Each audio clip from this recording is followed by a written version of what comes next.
Old Speaker, new Speaker. The Lagos State House of Assembly saga continues. Rivers of argument, ultimatums, directives, and verbal jousting as Rivers State Assembly confronts the executive on sundry issues.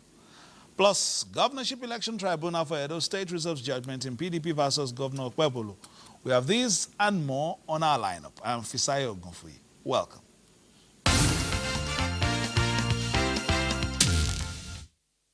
The Federal Executive Council has approved the award of contract for deployment of satellite services to ensure proper management of remittances of revenue from mining sites across the country.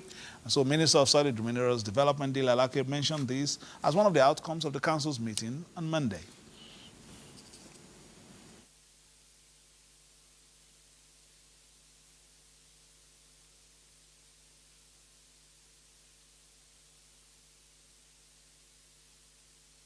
Very elementary estimate, non-scientific estimate that we did in 2023, immediately we resumed, revealed trillions that had been lost by the nation through these unregulated, underreporting, and unlicensed activities in the mining sector. At a glance and the click of a button, you can surf to any mine site you want and see the operations that's going on there and see the volume of even the mineral that is extracted, the number of trucks that are going out, and of course the security situation of the environment.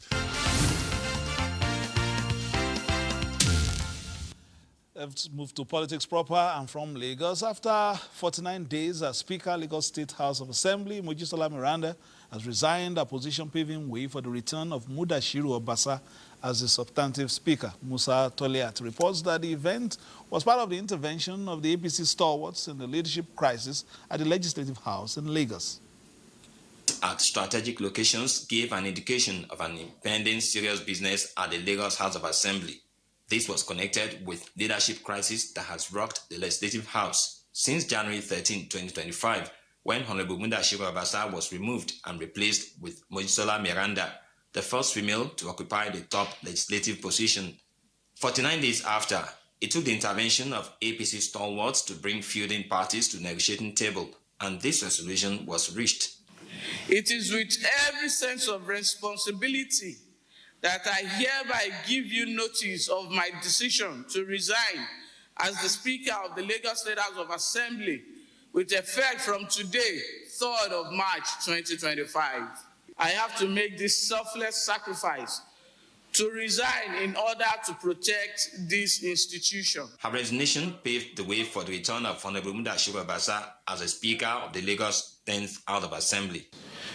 I will not communicate or reveal any matter which shall be brought under my consideration or shall come to my knowledge in the discharge of my official duties. Some principal officers subsequently resigned their appointments, while new nominations were made to replace them.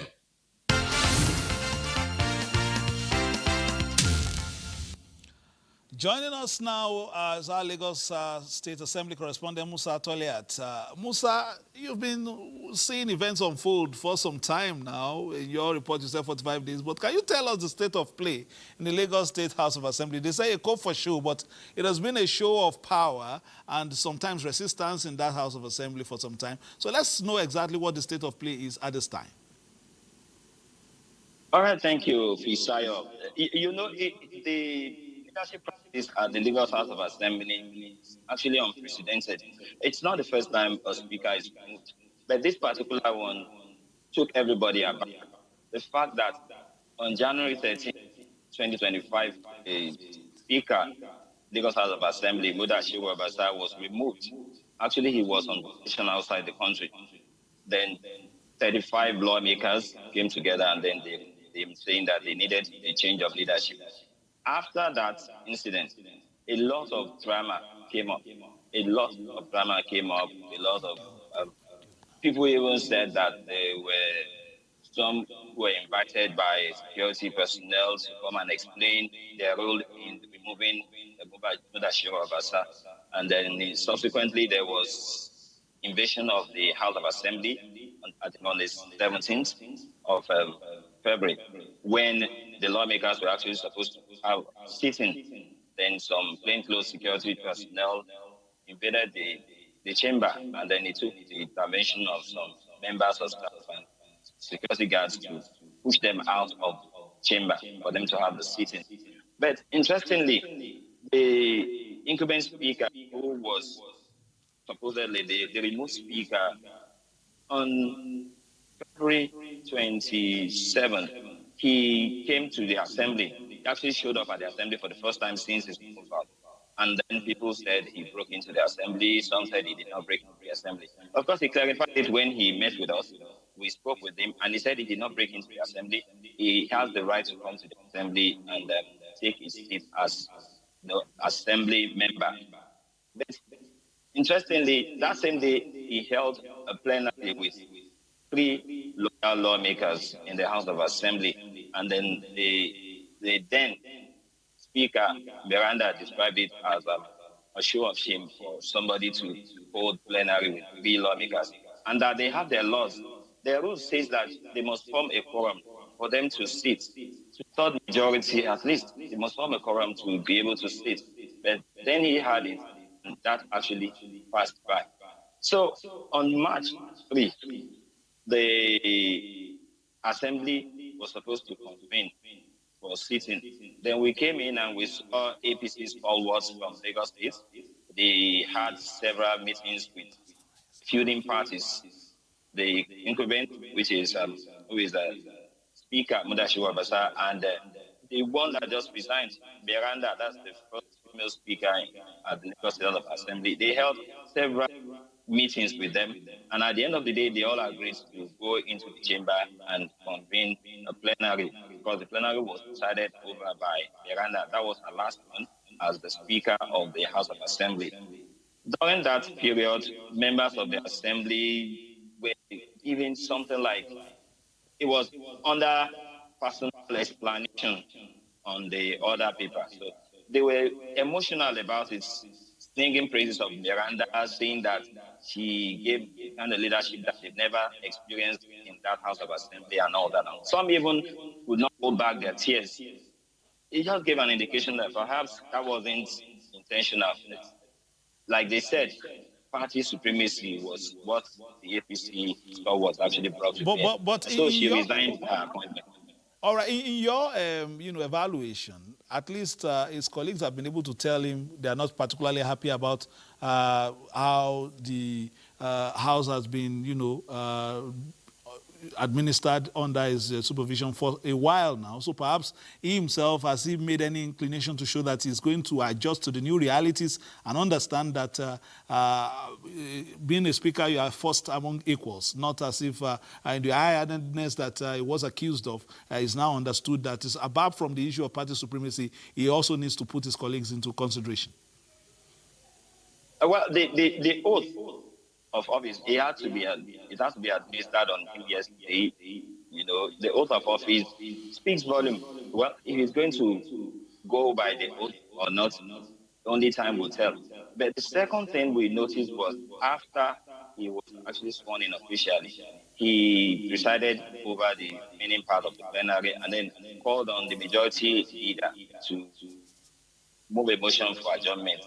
And the House was adjourned sine die, that means indefinitely. But after the whole process, he came down from his seat and he took handshake from every member of the assembly. Of course, some declined having a handshake with him. That will also give you an impression that perhaps it will take some time for the 35, we call them Group 35, that's 35 lawmakers that were loyal to Mojisola Miranda to heal. And it takes some time. That's why the House had to adjourned indefinitely. But he has a lot to do, really, to earn the confidence of the members of us, especially these 35 we're talking about. He has to earn their confidence. He has to earn their trust. He has to do things differently from the way he used to do it. If you go by what they read, during the impeachment process or the process, they were talking about high-handedness. They were talking about the fact that he was not time conscious. He doesn't keep to time. If they say plenary is supposed to start at 12 noon, the speaker would come around 4 p.m., thereby disorganizing their entire plans for the day. He spoke about financial misappropriation and all that. So he has to go back to those things that the lawmakers actually read that made them take that move that they had January 13, 2025.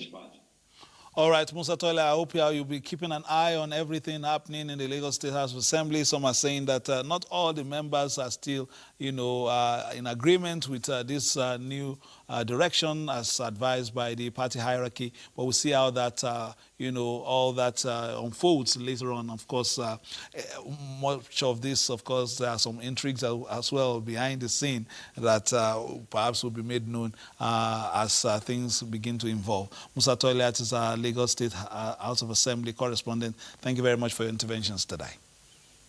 Thank you. All right, the Governorship Election Petition Tribunal for Edo State has reserved judgment in the petition filed by the People's Democratic Party and its governorship candidate Aswa Ighodalo, challenging the outcome of the September 21 governorship election in the state. Justice Wilfred Pochi led a three-member tribunal reserved the verdict after council in the matter adopted their final written addresses. Justice Pochi said a date for a judgment will be communicated to the parties by the Secretary of the Tribunal at the resumed hearing of the matter. Counsel to the petitioners, Adetunji Oyeyipo, SAN, told the Tribunal that the business of the day was for the adoption of the final written addresses. Counsel to the Independent National Electoral Commission, INEC, Kano Agabi, SAN, proceeded to adopt the final address of his client, Gabi, by way of adumbration, prayed the tribunal to dismiss the petition for lacking in merit. The PDP and its governorship candidate, Aswa Ighodalo, approached the tribunal, praying it to invalidate the outcome of the governorship election on the grounds of alleged non-compliance with the Electoral Act 2022. The petitioners further alleged that Governor Puebolo did not secure the highest number of majority votes cast in that election. Let's move to Rivers now. After the judgment of the Supreme Court on the status of the Martin Amewule and 26 lawmakers in the Rivers Assembly, the legislature gave the executive 48 hours to present the 2025 budget for the state. There's also the back and forth between the two arms of government on who takes over in the local government councils after the Supreme Court invalidated the polls which produced the chairman and ordered the stoppage of the local government allocations. Now, joining us via Zoom from Port Harcourt is Nwogu Okudiri, a legal practitioner. Can we get him now if he has connected with us? We're still waiting for Nwogu Okudiri. If we can get him, we'll get him in the course of the program. But moving on, the conduct of the empirical study to examine the paradox of declining voter turnout amidst electoral advancements was the focus at a policy roundtable and presentation of research report on voters turnout by Yaga Africa, an accredited election observer group. Voter turnout is a critical measure of democratic strength, reflecting citizen engagement and commitment to governance. Findings show that despite improvements in voter registration, education and electoral technology, Nigeria recorded a historically low voter turnout of 27.1% in the 2023 general election, making it the largest democracy with the lowest turnout in Africa. This trend raises important questions about the effectiveness of electoral reforms in boosting participation. Now, these are issues because as we go towards the 2027 elections, one of the things that is keeping us awake at night is can we get citizens excited about the electoral process such that they trust that their votes will count to show up at the next general elections. Because 27% is too low for the biggest democracy on the continent. The research conducted in low voter turnout in the nation's election cycle explored key factors influencing voter participation, such as material inducement, lack of confidence in the electoral process, commitment to candidates and political parties, and voter information. While the Nigeria Civil Society Situation Room and the Nigerian Union of Journalists have reaffirmed their commitment to working collectively to promote credible, transparent, and accountable elections, and called on all stakeholders to uphold democratic principles and as well as ensure the integrity of elections in Nigeria. Now, this was at an advocacy meeting between the two groups in Abuja. This advocacy meeting is to discuss issues bordering on electoral integrity in Nigeria. The issue is that all of you are here, all of us are here because we are involved.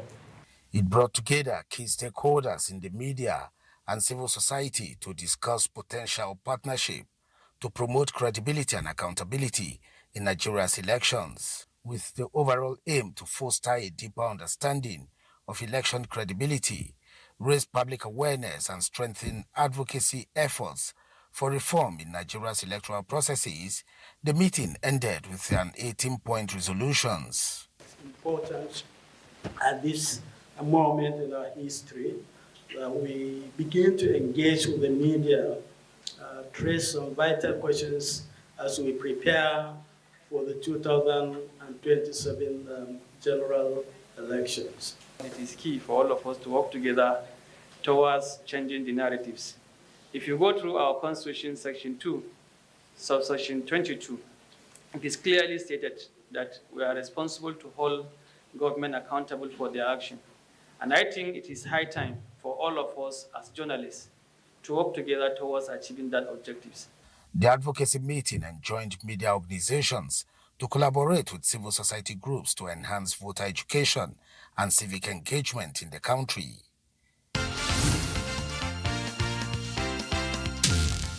You're still watching political updates on the network service of the Nigerian Television Authority. Let's just take a look at some of the stories we've been discussing in the course of the program. That the Federal Executive Council has approved the award of contracts for the deployment of satellite services to ensure proper management and remittances of revenue from mining sites across the country.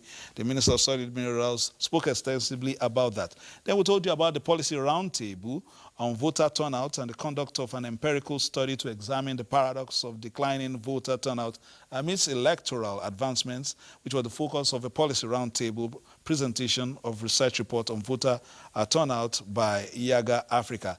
I just now we told you about the Nigeria Civil Society Situation Room and the Nigerian Union of Journalists talking about their commitment to working collectively to promote credible, transparent, and accountable elections, and called on all stakeholders to uphold democratic principles to ensure the integrity of elections in Nigeria. And this was at an advocacy meeting between the two groups in Abuja. I was hoping to speak about the realities of the relationship between the executive and the legislature in Rivers State after the judgment of the Supreme Court on the status of the Martin and Amewule and the 26 lawmakers being reinstated in the Rivers State House of Assembly. And since then, the legislature gave the executive 48 hours to present the 2025 budget for the state, and there's also the back and forth between the two arms of government on who takes over in the local government councils after the Supreme Court invalidated the polls which produced the chairman and ordered the stoppage of local council allocations. We wanted to speak with a lawyer from Port Harcourt, but technical issues as well as connectivity has not allowed us to do so. But let's revisit our star story today, and that is from Lagos and the musical chairs, old speaker and new speaker. Before we go. Strategic locations gave an indication of an impending serious business at the Lagos House of Assembly. This was connected with leadership crisis that has rocked the Legislative House since January 13, 2025, when Honorable Mudashiru Obasa was removed and replaced with Mojisola Miranda, the first female to occupy the top legislative position. 49 days after, it took the intervention of APC stalwarts to bring feuding parties to the negotiating table, and this resolution was reached. It is with every sense of responsibility that I hereby give you notice of my decision to resign as the Speaker of the Lagos State House of Assembly with effect from today, 3rd of March 2025. I have to make this selfless sacrifice to resign in order to protect this institution. Her resignation paved the way for the return of Honorable Mudashiru Obasa as a Speaker of the Lagos 10th House of Assembly. I will not communicate or reveal any matter which shall be brought under my consideration or shall come to my knowledge in the discharge of my official duties. Some principal officers subsequently resigned their appointments, while new nominations were made to replace them.